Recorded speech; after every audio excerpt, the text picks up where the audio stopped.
Hello, friends. Welcome to Islington Listens, wisdom from a community of faith that doesn't think the same, vote the same, or love the same, but we are trying our best to follow in the way of Jesus with compassion and hope.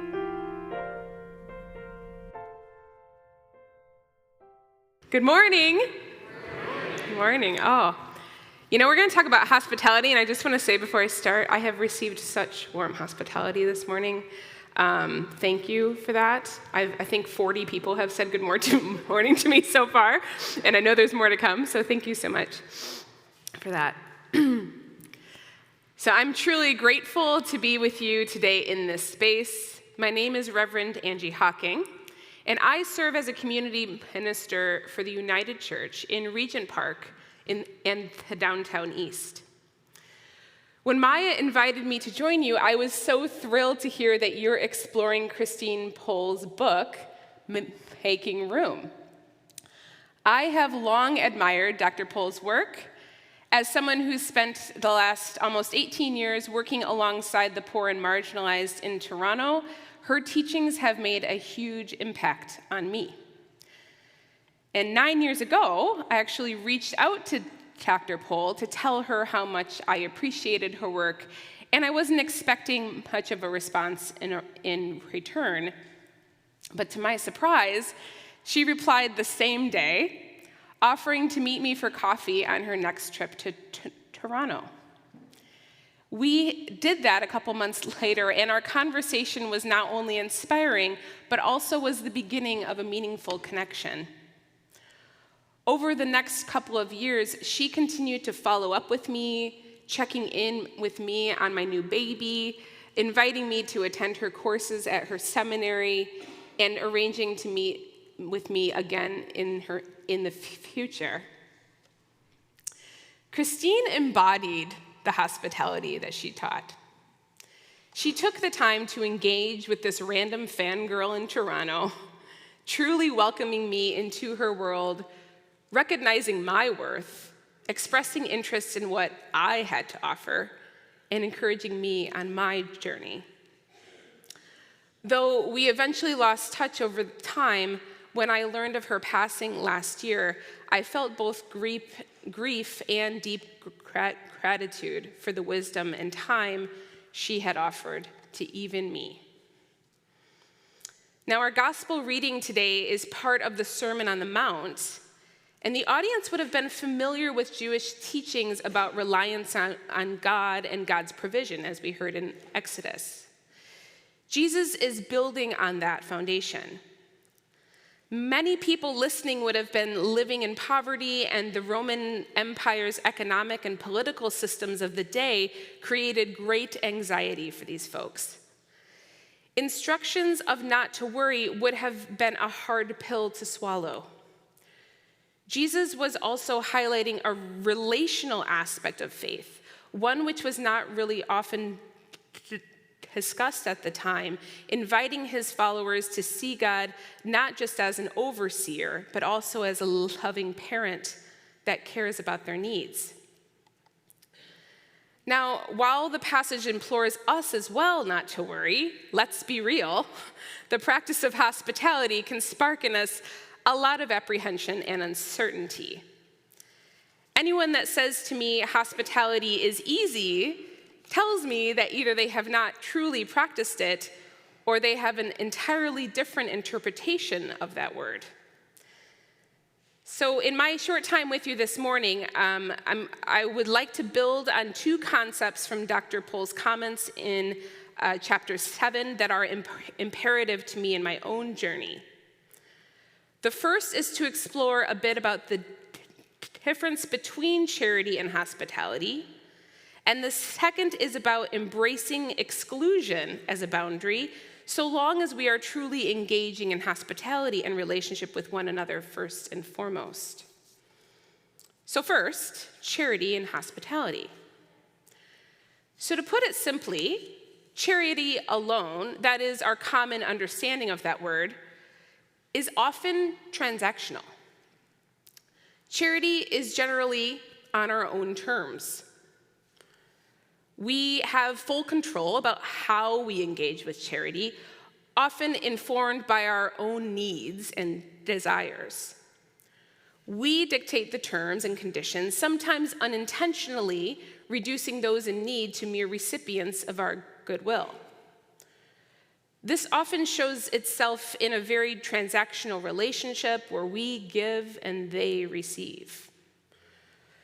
So when we stick to charity alone, the receiver is often left with little power, and we don't allow for ourselves to be transformed all that much by the experience.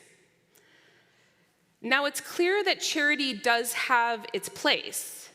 We're invited to do charity as an important act of devotion and love for our God and for our neighbor. And because of the way our society is arranged, people do need assistance. Food, clothing, and important services must be offered in order for people to survive.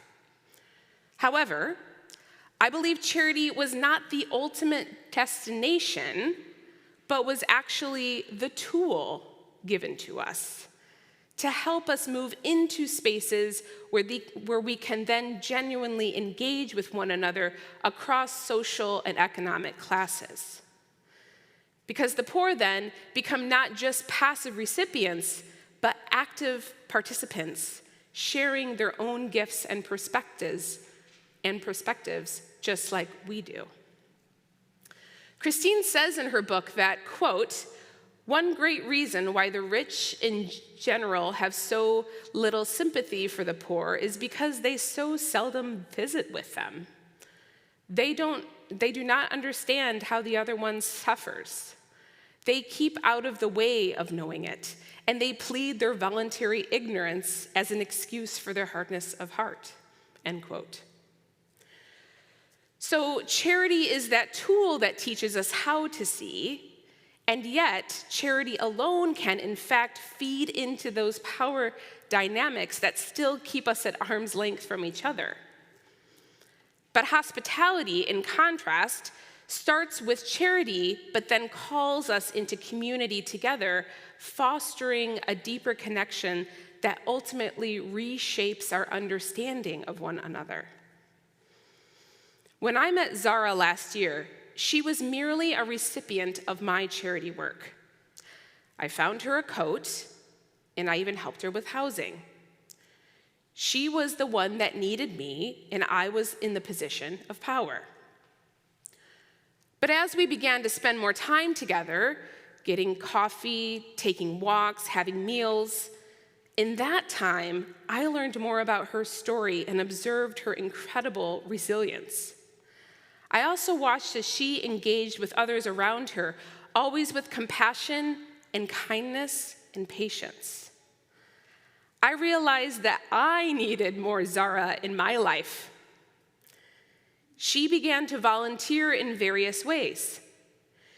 She was interested in helping people and asked really good questions when we would embark on new projects. I continued to offer her support in various ways, but our relationship moved into one of mutual care. She now knows my family and has shared meals with us and is now a member of my board of directors. I continue to be transformed by Zara, and she by me. So hospitality goes beyond mere charity. It's what brought us into that space of mutual care for one another. We both had those things to offer, and we both continued to receive those blessings from one another. Now, the second of Christine's points I want to explore is embracing our need for limitations and even exclusion. In her book, The Art of Gathering, Priya Parker introduces a concept that I think is super helpful called generous exclusion. So she argues that in certain gatherings and communities, thoughtfully excluding certain individuals can actually enhance the experience by allowing for deeper exploration of specific underrepresented relationships and people. By concentrating on the invitation of one particular group, we can then create a space that fosters meaningful engagement and connection. For example, she highlights how a gathering focused solely on a specific demographic, like a group of single moms under the poverty line, can lead to richer discussions and shared understandings that might not otherwise occur in a setting for all parents. This intentionality in exclusion, rather than dividing, can cultivate a sense of belonging and significance that is essential for impactful interactions. Now, here's a living example in my own ministry. Last year in the Downtown East, we embarked on forming Canada's first homeless union. We call it TUHU, the Toronto Underhoused and Homeless Union, which is now over 160 people strong and growing quickly. A large part of my ministry work involves organizing, capacity building, and supporting the incredible humans that are dedicated to this work together. The way we run TUHU, I think, is a good example of applying this generous exclusion principle. We're aware that, in the world, dominant voices are those with the power and the money and the influence. So to set TUHU up in a way that flips those things on their head, we insist that the majority of people on our executive board are people experiencing homelessness. We love people who are housed and wealthy and want to support our cause, and we welcome them into the union too. But we have also created different categories of membership to ensure that the voices we are working so hard to center are not overcome by those with influence.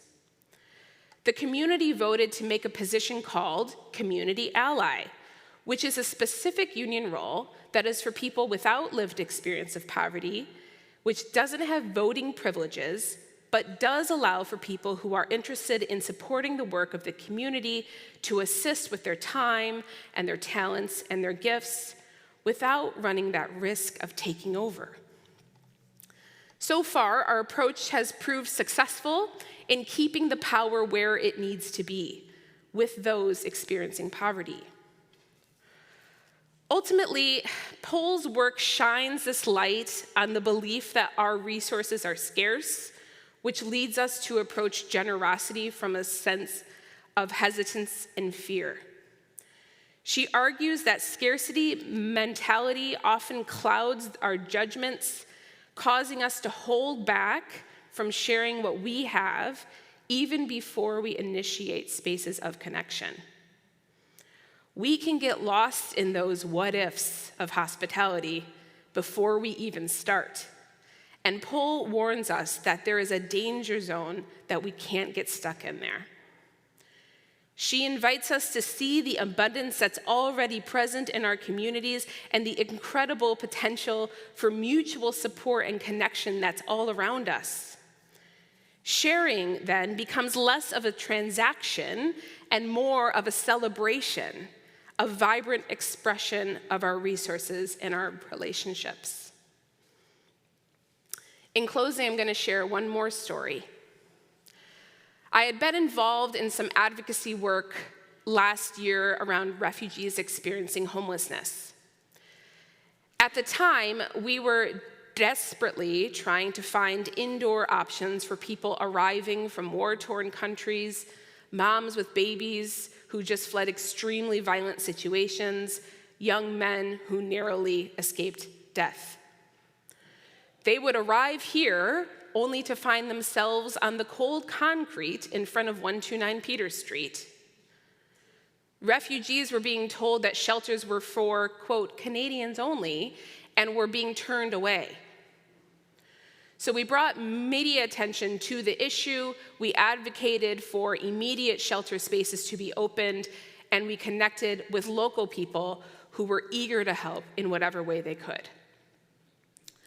Now, I ran into one of the women last week who had gotten involved at that time to help.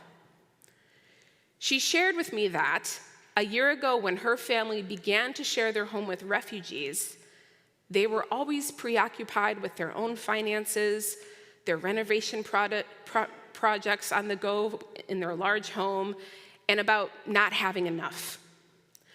But then she looked at me with this brightness in her eyes, and she grabbed me by the arm, and she said with pure joy, "But Angie, now we are rich." You would have thought she was talking about winning the lottery as she explained how this act of hospitality has changed her and her family.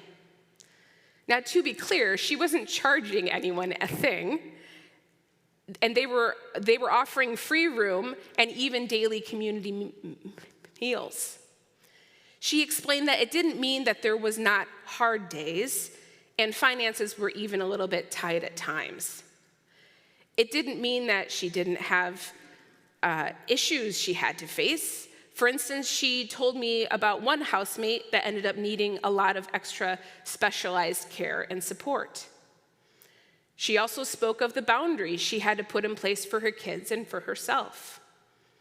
But despite all of this, she truly could not contain her joy as she repeated, "We are rich now, Angie.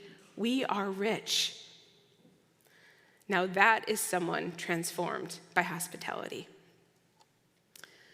My prayer for all of us is that practicing hospitality will continue to lead us into spaces of deep and powerful transformation. May you continue to do that incredible work that you embark on here together at Islington, and as you further your commitments to hospitality making, may it lead you to look at one another with excitement that you cannot contain, seeing the great abundance all around us. Amen.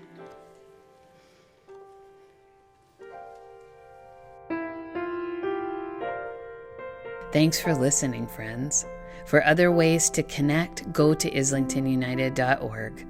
May God's wisdom and love keep finding you.